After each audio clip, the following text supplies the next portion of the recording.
சில நேரத்தில் நம்ம என்ன பண்ணுவோம், தேவனத்தில் வாக்கு கொடுப்போம். நான் உன் பிள்ளையாக இருப்பேன்ப்பா, உனக்கு பெரிய மடியெல்லாம் நான் நடப்பேன்ப்பா, உண்மையான கிறிஸ்துவனா உங்கள் நாமத்துக்கு மகிமை சேர்க்கிற மகனா மகளா நான் இருப்பேன்னு சொல்லிட்டு நம்ம வாக்கு கொடுப்போம்.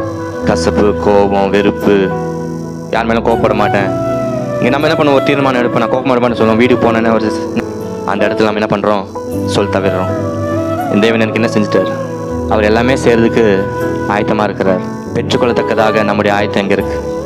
நான் வேணா மாறலாம், ஆனால் என் தேவன் எப்பொழுதும் மாற மாட்டார். தேவன் வாக்கு கொடுத்துருப்பாரு. சிலருக்கு அவங்களுக்கு தேவைப்பட்ட நேரத்தில் அது கிடைக்கணும்படி தான் கர்த்தர் அவங்களுக்கு கொடுப்பாரு. அதை பார்த்து நம்முடைய விசுவாசம் பண்ணக்கூடாது, குறையக்கூடாது. அவங்களுக்கு அந்த நேரத்தில் அவங்க தேவை, அதனால அதை செஞ்சாரு. என் விசுவாசம் என்ன பண்ணக்கூடாது, பலவீனப்படக்கூடாது. நான் இன்னும் விசுவாசத்தை பலப்பட வேணும். சொன்னபடியே கர்த்தர் செய்கிற தேவனா இருக்கிறார்.